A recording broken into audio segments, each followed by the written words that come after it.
Praise the lord. యేసుక్రీస్తు వారి పరిశుద్ధమైన నామంలో మీ అందరికి వందనాల శుభాలు తెలియపరుస్తూ ఉన్నానండి. కీర్తనల గ్రంథం 118వ కీర్తన 5వ వచనం. ఇరుకునందుండి నేను యెహోవాకు మొరపెట్టి తిని విశాల స్థలమందు యెహోవా నాకు ఉత్తరమిచ్చును అని దేవుని వాక్యం సెలవిస్తుందండి.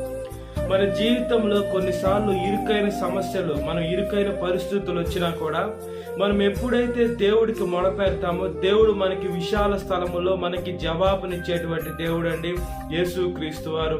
మనము మనుషుల దగ్గరికి వెళ్తాం, మనుషుల దగ్గరికి పోయి మనం జవాబు కావాలని కోరుకుంటాం. మనుషుల దగ్గరికి వెళ్ళి నేను ఇరుకులో ఉన్నాను, నాకు డబ్బు అవసరము, లేదా పరాల మనకు అవసరమని మనుషుల్ని మనం ఆశ్రయిస్తామండి, మనుషుల దగ్గరికి వెళ్తాం.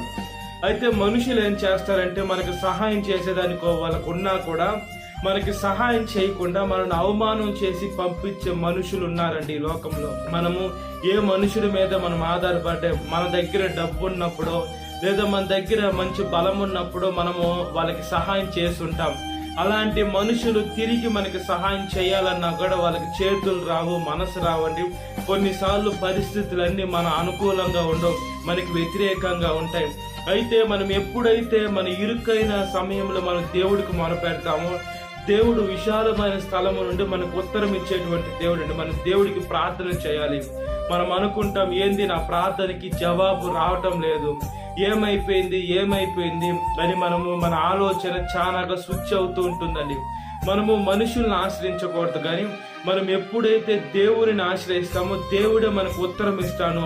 మన ప్రతి ఒక్క బాధలు, కష్టాలు, ఇబ్బంది, శోధన, వేదన ఇవన్నీ దేవుడు కొట్టివేస్తారండి. మనుషులైతే అలానే ఉంచుకుంటారు, మనుషులైతే అవన్నీ కడుపులో పెట్టుకుంటారు. అయితే దేవుడైతే ప్రతి ఒక్క బాధని కొట్టివేస్తాడు, ప్రతి ఒక్క శ్రమని తీసివేయాలని యేసయ్య ఆశపడుతుంటాడు. అయితే యేసయ్యని నమ్ముకుంటే బాధలే ఉండవనా, యేసయ్యని నమ్ముకుంటే శ్రమలే ఉండవనా?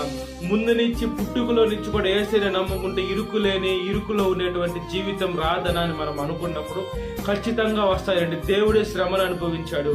దేవుడు శిష్యుడైన అపోస్తలుడైన పౌలు గారి శ్రమను అనుభవించారు. అదే విధంగా దానియేలు గారి శ్రమలు, షడ్రకు, మెషకు, అబేద్నెగో వారి శ్రమలు, మోషే గారి శ్రమలు అనుభవించారు. అబ్రహాం గారు కావచ్చు, నోవాహు గారు కావచ్చు. ఈ లోకంలో అనేక మంది దేవుడి శిష్యులు, దేవుని బిడ్డలు అని పిలువబడుతున్న వారు అనేక రీతిలో శ్రమలు అనుభవించారు. కాబట్టి ఆ శ్రమల్లో కూడా వాళ్ళు దేవుడిని విడిచిపెట్టలేదండి. మనము శ్రమలు కలిగినా కూడా శ్రమల్లో కూడా దేవుణ్ణి విడిచిపెట్టకూడదు అని వాళ్ళ దగ్గర నుంచి మనం రోల్ మోడల్గా తీసుకొని మనము మంచి జీవితాన్ని జీవించే బిడ్డలుగా ఉండాలి. మన ప్రాణము నీటి ఆవిరి బుడగండి, ఇంతలో కనబడి అంతలో మాయమైపోయే ప్రాణం అండి మనం చాలా జాగ్రత్తగా బ్రతకాలండి. సాతాను ఏం చేస్తుందంటే గర్జించే సింహం వల్లే ఉంది. ఎవరిని మింగాలా, ఎవరు వస్తారా, ఎవరిని అమాంతంగా మింగేద్దామని సాతాను చూస్తూ ఉందండి. సాతాను ఇరుకైన మార్గంలోకి తీసుకొని వెళ్తూ ఉంది. కొన్నిసార్లు సాతాను ఏం చేస్తుందంటే సాతాను వల్ల కొన్ని అవుతాయి, డబ్బు ఇస్తుంది సాతాను. మనము సాతాను మార్గం, విశాలమైన మార్గంలో కానీ మనం వెళ్ళిపోతాం. మనం పోను నరకంలోకి వెళ్ళిపోతాం. మనం చాలా జాగ్రత్తగా ఉండాలండి. ఈ లోకంలో మనం చూసేటి అన్ని నిజాలు కావండి, మాటలు కూడా అన్ని అబద్ధాలే ఉంటాయి. ఈ లోకమంతా ఒక మాయ అని మనము తెలుసుకోవాలండి. ఈ లోకము గతించిపోతుంది.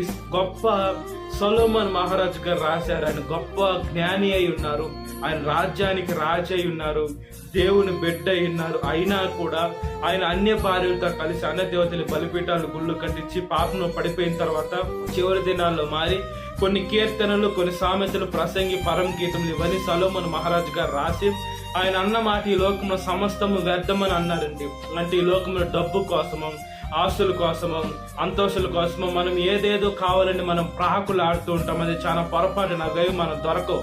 మన జీవితం యావత్తు ఎప్పుడైతే మనం దేవుడికి సమర్పిస్తామో దేవుడు మనల్ని మంచిగా తీర్చిదిద్దేటువంటి దేవుడు అండి మన యేసుక్రీస్తు వారు. మనుషులైతే మనల్ని బాధ పెడతారు, గాయం రేపి వెళ్ళిపోతారండి మనుషులు. గాయము కట్టేది దేవుడే అని దేవుని వాక్యం సెలవిస్తుంది. మనం అనుకుంటాం, నా దేవుడు ఎందుకు నన్ను ఇరుకైన స్థలంలోకి, ఇరుకైన ప్లేస్లోకి నన్ను నడిపిస్తున్నాడు, నేను దేవుని బిడ్డగానే ఉన్నాను కదా, నాకే ఎందుకు ఈ శ్రమలు రావాలా, నాకే ఎందుకు ఈ కష్టాలు రావాలని మనం ఒక భ్రమలో ఉంటాం. మనము ఒకటి ఆలోచించాలా, మనం ఎప్పుడైతే మనకి శ్రమలు, బాధలు, కష్టాలు, శోధన ఎక్కువ అవుతుందో, మనము శోధన ఎప్పుడైతే భరిస్తే భాగ్యవంతులుగా దేవుడు తీర్చిదిద్దుతారండి. దేవుడు ఏమంటున్నాడు? మనకి విశాల స్థలములో ఉత్తరం ఇస్తానంటున్నాడు. దేవుడు అవునంటే అవును, కాదంటే కాదు. మనుషులైతే ఉత్తరం ఇస్తానంటారు, అసలు ఫోన్లు చేసినా ఎత్తరు, అసలు కంటికే కనబరని. దేవుడు అలా కాదండి. దేవుడు అబద్ధమాడ జాలని దేవుడు అండి. భూమి ఆకాశం గతించిన దేవుడు మాటలు గతించవు. కాబట్టి మనం దేవుడి మీద దృష్టి పెట్టుకోవాలి, మనుషుల మీద కాదు. ఈ లోకంలో దేని మీద దృష్టి పెట్టుకోకుండా మన ఆలోచన విధానాన్ని దేవుడి మీద మనము సమర్పించినట్లుగా ప్రార్థన. మహాపరిశుద్ధాత్మ దేవ, మా ప్రియ పల్లవుని మా ప్రార్థనను దయతో ఆలకించమని అడుగుచున్నానయ్యా. సాతాను మమ్మల్ని బాధ పెట్టాలి, దుఃఖ పెట్టాలి, భ్రమపరచాలని చూస్తుందయ్యా. మేము సాతాను దగ్గరికి వెళ్ళినా సాతాను మా దగ్గరికి వచ్చిన దాని ఓటమిని దయచేయమని అడుగుచున్నానయ్యా. దుష్ట శక్తులు పతనమైపోవును గాకని వేడుకుంటున్నానయ్యా.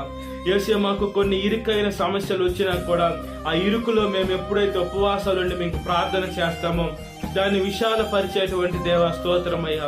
శ్రమలో మాకు తోడై ఉండేటువంటి దేవా, ఇరుకులో మాకు తోడై ఉండేటువంటి దేవా, ఇబ్బందుల్లో మాకు తోడై ఉండేటువంటి దేవా, మీకు స్తోత్రం చెల్లిస్తున్నానయ్యా. యేసయ్య, మేము ఈ లోకంలో ఎన్ని శ్రమలు, బాధలు, కష్టాలు, ఇబ్బందులు పట్టా కూడా మేము మనుషులను ఆశ్రయించకుండా, ఈ లోకంలో అధికారులను ఆశ్రయించకుండా, ఈ లోకంలో వాళ్ళని వీళ్ళని ఆశ్రయించకుండా ఎప్పుడైతే మీ మీద ఆధారపడతామో మీరు విశాల స్థలములో నుండి మాకు ఉత్తరం ఇచ్చేటువంటి దేవా స్తోత్రమయ్యా. ఈ లోకంలో మా అనుకున్న మనుషులు మా మంచి కోరుకోకపోవచ్చయ్యా.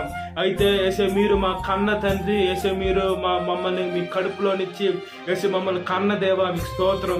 మీ జీవాత్మలో నుంచి మేము జీవాత్మను పొందుకున్నాం. మీ కడుపులో ఎప్పుడైతే యేసే మీరు ఊదారో, ఆ కడుపులో నుంచి వచ్చిన ఊపిరి ఎప్పుడైతే ఆ నాసికా రంధ్రములో ఊదారో మనుషుడు జీవాత్మ పొందుకున్నాడు. మేము మీ కడుపులో నుంచి వచ్చాం, మీకు స్తోత్రం చెల్లిస్తున్నామయ్యా. మేము మీ బిడ్డలై ఉన్నామయ్యా. యేసు, ఒక బిడ్డ బాధ తండ్రికే తెలుస్తుంది, తల్లికే తెలుస్తుంది. అదే విధంగా ఈ లోకంలో మేము పడే వేదన మా ఆత్మీయ తండ్రి అయిన దేవా మీకే తెలుస్తుంది. ఏమంటే సృష్టించింది మీరు, కన్న దేవా, మీకు స్తోత్రం చెల్లిస్తున్నాను.